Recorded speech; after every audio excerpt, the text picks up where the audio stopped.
like a river attendeth my way, when sorrows like sea billows roll. Whatever my lot thou hast taught me to say, it is well with my soul. We talked this morning about the eldership. We talked about who they were, and our main goal that we came away from that was they watch for our souls. If we had to give a one-line phrase of what the eldership is, they watch for the members' souls. That's locally here. They watch for our souls. They're concerned about our souls. They want to make sure that our souls are in the correct relationship they should be with its Maker. That means all of the internal functions that happen here, from the things that happen in our worship, all the way down to things like our giving, things like all the building maintenance and things, those are things they have to be concerned about. Some of those things, yes, are physical things, but the big emphasis is they watch for our souls. Because remember, this building's not the church. People constitute the church in which the elders watch over. So they watch for our souls. We secondly looked this morning at the qualifications. In other words, the things in which God has said, this is what an elder needs to be. And what we found with all of those qualifications, we have 3 highly commendable men serving as elders here. And they should be honored by us, that they fit the pattern that God has described, and that they were willing to look for a good work. That's basically, in a nutshell, what we looked at this morning. Tonight, we're turning it around. Now let's talk about everybody else. We have 3 elders. Let's talk about the rest. What is our obligation to the eldership? Here may be our first question. Do we have an obligation to the eldership? Should we be concerned about the eldership in general? Should this even be a discussion that we're supposed to be having? We know elders are important. How should we work with our elders? What do we do? What's our reaction to them? There may be a lot of things going across in your mind, but for me, in our discussion tonight, we're going to look at 5 things. First, we need to know them, we need to esteem them, and we need to be at peace. And we'll find out what that means in just a moment. Second, we need to count them worthy, and notice this, of all honor. Not just honor, all honor. Third, we need to be slow and cautious with this word, criticism. Criticism. We all know what that means. Let's discuss it tonight. Also, we need to talk about how we need to obey and submit the elders. And then we need to talk about emulating their faith as an eldership. Those are the 5 things we're going to discuss. Let's first look at know them, esteem them, and be at peace with them. Go with me to 1 Thessalonians chapter 5. That's where we'll spend the majority of our time with this point. 1 Thessalonians chapter 5. And let's just read in this chapter verses 12 through 13. And as we go through our discussion, there are really only going to be 5 main verses in which we're going to look at, all in which are going to help us understand and answer the question, what is our response to the elders? The first being 1 Thessalonians 5, 12 through 13. We find here, and we beseech you, brethren, to know them which labor among you, and are over you in the Lord, and admonish you, and to esteem them very highly in love for their work's sake, and be at peace among yourselves. The very first thing we notice when we begin to read this phrase is the introductory lines, and we beseech you. This is the very same phrase used in Romans chapter 12, verse 1, and we've talked about that phrase before, where it's Paul trying to tenderly call them in Romans 12:1, bring them to his side as if it were a friend and a friend in which were best friends for life. And they were coming down to talk about an issue in which was very crucial. We might call it a vital issue of life. So he's begging these people as they're reading this to his side, to hear in which he has to entreat them with. It's a tender request. But there's something that comes along with this word beseech. It's a word or a term that carries with it respect for what's getting ready to follow. So here we have respect and care and tenderness brought forth in our discussion, and we beseech you, and notice this word, brethren. This passage is talking about you and me and how we respond to what's going to follow. So we're talking to Christians here, members of the Lord's body. And then we find this phrase, to know them which labor among you. To know them means, according to Thayer, to see and to know. In other words, it's more than just an acquaintance. It's to know the worth and to be able to appreciate the value of these individuals. To know them which labor among you. We can also put it this way, to respect those that labor among you. The word labor among you also carries with it the responsibilities that are being given. We know in the context what it's getting ready to say, and are over you in the Lord. We know who we're talking about, and that's elders. But the phrase here, which labor among you, gives us some ideas, and it should help us understand some things. When we think about the eldership, and we think about this phrase, we need to remember something. We're respecting those that labor among us. They labor among us. We discussed that this morning to a degree. And then he says, and are over you in the Lord. Take a moment for just a minute to think about what the eldership does. We discussed all of those things this morning. Think of everything that they do here. Think of the grave responsibilities in which they give. Then listen to this phrase, and admonish you. It's the elder's responsibility to oversee what happens here. Many times we read this passage and we think, how are they admonishing? Well, it's very simple. They admonish through the pulpit even though they're not the ones that are teaching it.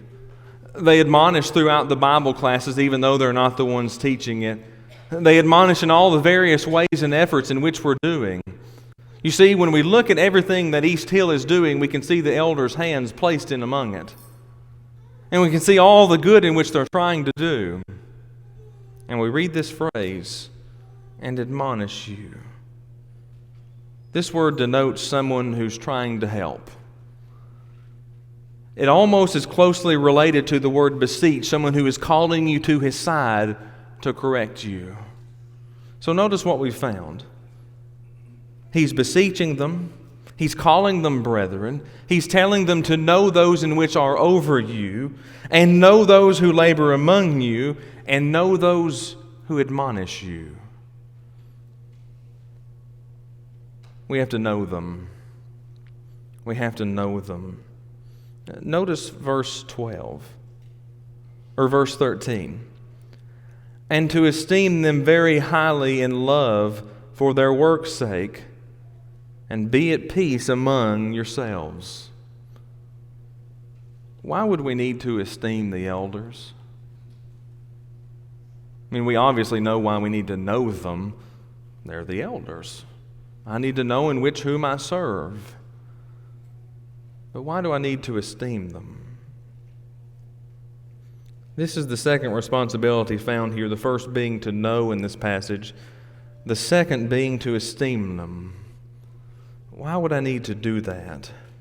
Esteem means to count, to account, or judge. It has to do with a term that talks about a proper appraisal. If any of you own a home, you've had an appraisal done on that home. And you know the individual that came and did that was supposed to do a very thorough job of that appraisal, to look at all the ins and outs. And that denotes something about the eldership. If you remember what we discussed this morning, all of those qualifications, the positive and the negative things, that's a long list of things. And here's why we should esteem them. They fit God's pattern. They fit God's pattern. But I love what it says here. We esteem them very highly in love. Notice this, for their works' sake. Here's why I can care about the eldership and esteem them highly, why I can respect them. Because they're doing a good, godly work. Now notice what he says next in verse 13. And be at peace among yourselves. Here's the third thing that he's teaching in this passage. Number one, know them. Number two, esteem them. But number three, be at peace. We all know throughout history, throughout the past, and throughout the things in which we've heard, that when a congregation is not at peace, it begins to destroy itself. And 99% of the time, it comes when we're upset with the elders. You know what we're being taught here? We're being taught to respect the decisions in which they make. We're being taught to trust their judgment because they're qualified to do what God has set them over.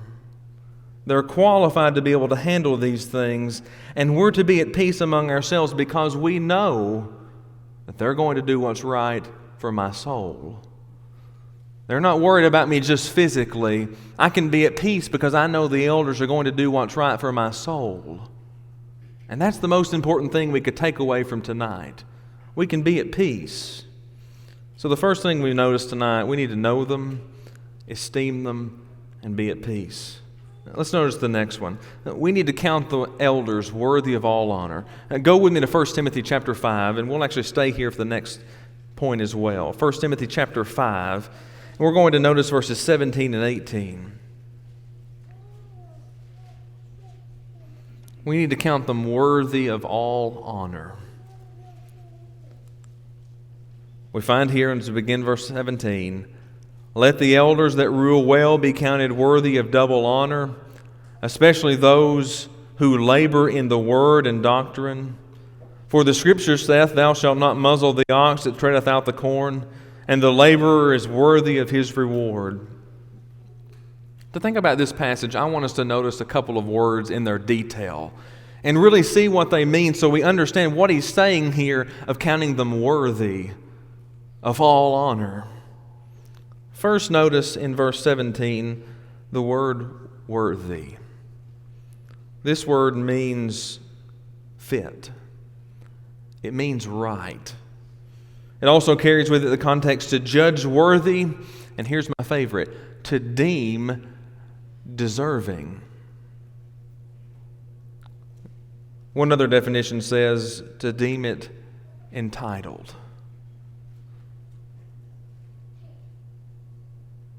Let the elders that rule well be counted worthy of double honor, especially they who labor in the word and doctrine.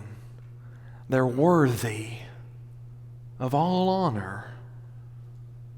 Here's how I know they're worthy. Number one, as we've already mentioned, and we're going to mention this a lot tonight because I want us to ingrain this in our minds, they fit the pattern that God has stated. We really could just stop right there when we're thinking about what worthiness the eldership has. We can go even further. We can count them worthy because of their work and because of where they labor. They labor, yes, sometimes in a physical nature because there are things around here they have to decide. They have to decide things on the building when it needs to be fixed and when it needs to be repaired. There are decisions they make about that. But think about the spiritual decisions in which they make. Think about just the education that happens on Sunday morning and Wednesday night with the children. How important is that? I would rank that one of the highest things in which we do here. Educating individuals. They work in a spiritual nature. And they're to be counted worthy because they work in spiritual things. Think of all of the things in which we have a place in. And they're to make sure every little individual aspect is just right. Why are they worthy? Because of their work, because of their labors. So we notice the word worthy. Then we notice this word, honor. Honor. Here's what they're worthy of. The word honor means a valuing by which a price is fixed, or it can mean the price itself, or it can mean the price paid or received for a person or things bought and sold. Strong says it's a value. It's concrete and it's collective. It also means, especially of the highest degree, honor. They're to get our greatest honor. Here's our idea and thought. Count them worthy of all honor. We could give that another word. We count them worthy of our respect. We count them worthy of our time. I love this one. We count them worthy of our adoration. We count them worthy of our consideration. And we count them worthy in our prayer life. They're worthy of all honor. We count them worthy in the midst of a worship assembly. Not because they're the elders, but because they work together as an eldership and they work as God has defined them. So there's the word honor. There's one other definition that goes with the word honor, and it may be my favorite. Precious. Precious. We know what precious stones and rubies are, don't we? And such is the eldership. It's to be counted as something that's very rare and very hard to come by. And it's worthy of that precious stone designation.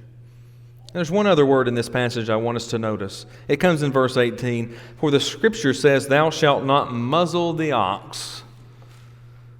We need to look at the word muzzle real quick. Because we're talking about what our responsibility is to the eldership. Here's a designation here. We're counting them worthy of all honor, which means I'm not going to muzzle them. Now that's a strange statement unto us. The word muzzle means to close the mouth of. Metaphorically or physically. It means to stop the mouth of. Reduce to silence. Become speechless. Continually checked. To muzzle. How would we like it if someone was always coming around checking to see what we were doing? Or maybe taking every opportunity they could do to discredit our words after we'd spoken them, whether in person or behind our back. You see, you can muzzle someone without doing it in front of them. This is also described of a word that's metaphorical. It may not be something we're literally walking up and stopping their mouth, but behind their backs we're stopping their words, we're hurting their influence, or we're trying to destroy what they have started. Here's the question. If we're counting someone worthy of all honor, how could we go against them? How could we stand against them? And that's the designation being found here. This being an Old Testament principle in verse 18. And then I love this phrase. Here's why we do not do such. The laborer is worthy of his reward. It takes us right back to verse 17 and teaches us we count them worthy of all honor. Let's notice the third thing. Now, this one comes from 1 Timothy 5, 19 and 20 as well. When we're thinking about the eldership and what reaction we have to them, we need to be very cautious and very slow with this word. Criticism. Criticism. I like that inside of the word criticism is the word critical. Usually what criticism means is someone who is being overcritical or someone who is overanalyzing things to make them look worse or to make them look bad no matter the situation. I need to be concerned about what I'm doing. You know, anyone can make charges towards someone. And that's the context of what's happening here. I need to make sure when I'm saying something, it's true. And I want to tell you this too. This is not just a principle that applies to the eldership. This is a principle that applies Christian to Christian. It just so happens in the context of what we're discussing tonight, there's a text that talks about the eldership. We're going to talk about tonight also a text that talks about those who are not the elders. Read with me 1 Timothy 5:19 and 20. Against an elder receive not an accusation, but before 2 or 3 witnesses, them that sin rebuke before all, that others may also fear. We mentioned this morning, and we're going to do so again, but we're also going to note we're doing so out of respect. No one in this room is perfect, and no one in this room will be free from sin. You do remember we talked this morning about the elder, and one of the qualifications that continues with him is that he's blameless in 1 Timothy 3. He's blameless, which means charge cannot be laid at his feet, which means to us there's not a sin that he's not corrected. Now, how often is it that we hear of other congregations, of other peoples, someone talking about what the eldership has done in a negative context? Or maybe what someone is saying about a specific elder in general. I want to caution us of doing that. Number one, because it means I'm not counting them worthy of all honor. But number two, of the principle in which we find here. Against an elder receive not an accusation, but before 2 or 3 witnesses. Now, this is the same thing we find in Deuteronomy 19:15, and even the principle we find in Matthew chapter 18, verses 15 through 17.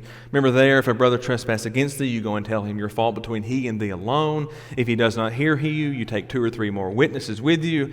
And if he still defines not to hear you, you tell it to the church. Why would we ignore that when it comes to the eldership? Let me give you an example. Say you heard so-and-so has done something and he's an elder. What do? Well, you go over to your best friend and you say, "Can you believe what he did?" That's usually the first thought we have, isn't it? That's usually exactly what happens. When someone hears this is what's happening, here's where we go. I find it intriguing that here it's being specifically talked about the eldership. There was a preacher who kept a book on his desk, and when people came to complain about someone, he got it out. And he wrote down everything that they said. And after they were through, whether it was 5 minutes or 5 hours, he drew a line at the end of the page, and he put an X. And he said, "Sign here." You can't put your word on it. It's not worth saying. I wanted you to know something else in the context here. But before 2 or 3 witnesses. These are not witnesses that heard you tell your account of what happened. These are 2 or 3 that saw what happened with their own eyes. See, that changes the context of our discussion completely, doesn't it? It's not about what so-and-so has said. It's about counting them worthy of all honor and esteeming them in the position in which they did. Here's the point being made here in this particular section, our third thing in which we're looking at. We need to support our elders unless there's unwavering proof sin has been committed. But I want you to notice something as well. This passage does not teach us that we go looking for evidence as the brotherhood police. I think that's deserving to be said more and more again. I support my elders in what they do. Let's notice the fourth thing. I obey and submit unto my elders. Turn with me to the book of Hebrews. The book of Hebrews. A wonderful group and a wonderful discussion is happening here in Hebrews chapter 13, the very last chapter of this book. And as you know, in Hebrews, the word obey is used over and over again. My favorite passage, Hebrews 5, 8, and 9, the word obey him, talking about Christ, is used there. And I want you to notice with me verse 17. And I want you to look for the word obey. It won't take you long to find it. When we begin with verse 17, obey them that have the rule over you, and submit yourselves. For they watch for your souls as they must give an account, that they may do with joy and not with grief, for that is unprofitable to you.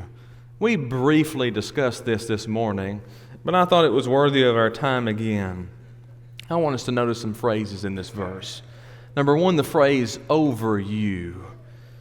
This means those that lead. This means those that go before. This means those that rule. And this means those that have the authority over a group of individuals. Strong says it comes from a word that means to lead. And they say this word means to command with authority, not as a dictator, but one that has authority in that which he is doing. So the first thing we know, obey them that have the rule over you. What are we supposed to do to those that have the rule over us? It's very easy, and it's one word: obey them. Obey them. Then we find the word submit in this verse. Obey them that have the rule over you and submit yourselves. The word submit means, and I found this to be a very interesting definition of the Greek word. It means to resist no longer. And that brings a whole new context to this passage in which we're looking for. No longer are we resisting the concern for my soul. No longer am I resisting those that are watching out for me. Remember, these are people that are counted to be worthy of honor. These are people that we're to respect and to esteem. These are people that watch for our souls. And I found it very interesting that it means to resist no longer, but to give way, to yield. Then there's the word account. As they must give account. Thayer defines the word account as of speech, account as of word, and an account as of uttering the voice and respecting the mind. It also says this is the reason, the mental faculty for thinking, the meditating, the reasoning, and the calculating. Here's the question. Who in the world are they giving this account to? Who are they giving this account to? Well, they're not giving this account to you and me. And they're not giving this account to themselves, otherwise it would not be an account. Who are they giving this to? The head of the church. Who else do they serve under? Who else has all authority? Remember Matthew 18, 19, and 20. All authority has been given unto me in heaven and on earth. So who do they respond to? The one who rules upon this kingdom. So they give an account. And it's not done with grief. It's done with joy. So here's what I do to my eldership. I obey them and I yield unto them. I submit to them in joy. Here's the fifth and final thing in which we're going to look at. I need to emulate their faith. Stay open to the same chapter in Hebrews chapter 13 and go back up to verse 7. Go back up to verse 7. We're going to end tonight where we ended this morning, and that is with Christ. We're going to do so in a roundabout way, looking here at Hebrews 13, verse 7. We find here, remember them which have the rule over you, who have spoken unto you the word of God, whose faith follow, considering the end of their conversation. And notice verse 8. Jesus Christ, the same yesterday, today, and forever. I don't know if you're like me, but I had never really paid attention to the context in which Hebrews 13 verse 8 was being spoken in. But we're talking about that which the elders follow. And Jesus Christ is the same today. He is the same yesterday and the same forever. While the elders have the authority to bear the rule in their congregation, they also influence the brethren by the holy lives in which they live. And I think this is one of the most commendable things of any elder that exists. They have to live their lives in such that someone else could follow them and make their way to heaven. Think about what that says. Now think about this. So is every other child of God supposed to do. We're doing what they do. They're doing what others before them have done. And if we keep going back far enough, we'll make it all the way back to the first century church in which the apostles did as well. And then we'll make our way back to the Savior, in which in our context is the same yesterday, today, and forever. You know, one who knows the truth and is willing and able to teach under any circumstance and who lives it fully is worthy of our imitation. We find these passages in 1 Corinthians 11:1, "Be ye followers of me, even as I am of Christ." This idea of following someone is nothing new that we're finding here in Hebrews 13:7. Ephesians 5:1 says, "Be ye therefore followers of God as dear children." Philippians 3:17, "Be ye followers together of me." 3 John 1 verse 11, "Beloved, follow not that which is evil, but that which is good." And I want to submit to your attention tonight that emulating and following the faith of the eldership is that which is good. And here's why. Because they fit the pattern that God has described. We've been talking about the eldership today. And we've been talking about what we have to do and what our responsibility is. I want to encourage you that these things in which we've looked at, they're not the only things we need to do. But these 5 things, to know them, to esteem them, to be at peace, to count them worthy of all honor, to be slow and cautious with criticism, to obey and submit unto them, and to emulate their faith, is working with them and having a concerning care for lost souls. If I had to give an idea or a thought about what the eldership here is concerned about, I would say it's about lost souls. And if I had to give an idea and a consideration of what we were supposed to be about, I would say it's to be concerned about lost souls. Because that's what matters. That's what matters. It may be the case that tonight you're one of those lost souls the elders are concerned about, and that everyone else should be concerned about. Here's our question for you as we conclude tonight. Do you want to stay lost, or do you want to be found? The New Testament teaches us that if we'll obey the Lord, we'll find salvation in Him alone. Not through man, not through one speaking it, but inside of Christ, through the hearing of His Word, the belief in which is led by His Word, the repenting of our past sins, confessing of His sweet name, and the immersion to be added to His church. That's what everyone has done since the beginning of the first century. And that's what people will do to the end of time. The question becomes for you, is that what you want to do? Maybe the case tonight that you as a child of God is in sin, and you need to make that right. I want to encourage you that the elders are concerned about you. And they may not have a clue what you're doing. And I may not have a clue of what sin you're involved in. But I want to tell you something that's important. God knows. God knows. And your soul is valuable. To the elders here, to me, to Paul, to everyone that exists here, your soul is valuable. If you have a need tonight, why don't you come as together we stand and sing. Peace like a river attendeth my way, when sorrows like sea